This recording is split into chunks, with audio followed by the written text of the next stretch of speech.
కాంతమ్మ, సౌందర్య అనే ఇద్దరు అత్తాకోడళ్ళు ఉండేవారు. కాంతమ్మకి కొంచెం చాదస్తం ఎక్కువ. ఇంట్లో ఏ పని చెయ్యదు. బద్ధకస్తురాలు. సౌందర్య ఎప్పుడు అందంగా ఉండాలని ఆరాటపడుతుంది. ఎప్పుడూ చీరలు, నగలు కొనేది. సమయం సందర్భం లేకుండా కొత్త చీరలు, నగలు వేసుకుని అద్దం ముందు నిలబడి తనను తానే చూసి మురిసిపోయేది.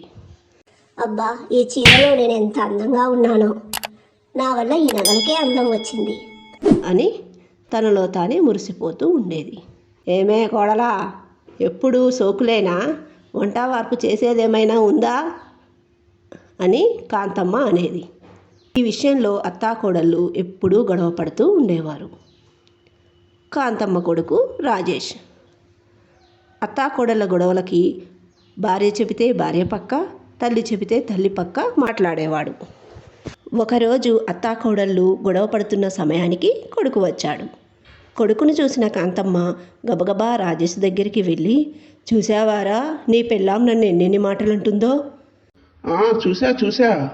ఏంట్రా రాజేషు, నీ పెళ్ళాన్ని ఏమీ అనకుండా చూసా అంటావేంట్రా? ఏంటత్తా, నా గురించి నీ కొడుకుతో ఏం చెబుతున్నావు? ఏంటండి, మీ అమ్మ నా గురించి ఏం చాడీలు చెబుతుంది? ఏమీ లేదు. అదేంట్రా ఏమీ లేదంటావు? నీ పెళ్ళాన్ని మందలించవా? అబ్బా అమ్మా, ఇద్దరు గొడవ తీర్చడానికి నాకు సమయం లేదు. నేను షాప్ దగ్గరికి వెళ్తున్నాను అని అక్కడి నుంచి తప్పించుకొని బయటపడ్డాడు రాజేష్. చాడీలు చెప్పిన కాడికి చాలు గాని అత్త, కూరగాయలు షాప్కి వెళ్ళి కూరగాయలు తీసుకురా అని చెప్పి కోడలు అక్కడి నుంచి వెళ్ళిపోయింది. నాకు టైం వస్తాదిలేవే అని కాంతమ్మ కూరగాయల షాపు దగ్గరికి వెళ్తుంది. ఏంటమ్మా, టమాటాలు ఎలా ఇస్తున్నావు? కిలో 80 పెద్దమ్మా. అమ్మో, కిలో 80 రూపాయలా? వామ్మో, రేట్లు చూస్తుంటే మండిపోతున్నాయి. ఏం కావాలి పెద్దమ్మా నీకు? సరేలే, 4 రకాల కూరగాయలు కేజీ లెక్కన ఇవ్వు అన్నది కాంతమ్మ.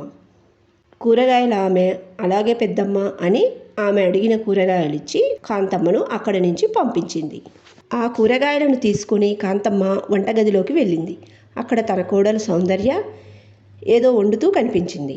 అప్పుడే వంటగదిలోకి వచ్చిన కాంతమ్మ, అమ్మో, ఇది నా కొంప కొల్లేరు చేసేటట్లు ఉంది అని గుండెలు బాదుకుంటూ, దీని నీడ ఎప్పుడు విడడైపోతుందో ఏమో అని కాంతమ్మ అంటుంటే, ఆ మాటలు విన్న కోడలు, ఇప్పుడు ఏమైందని అట్లా అరుస్తున్నావు?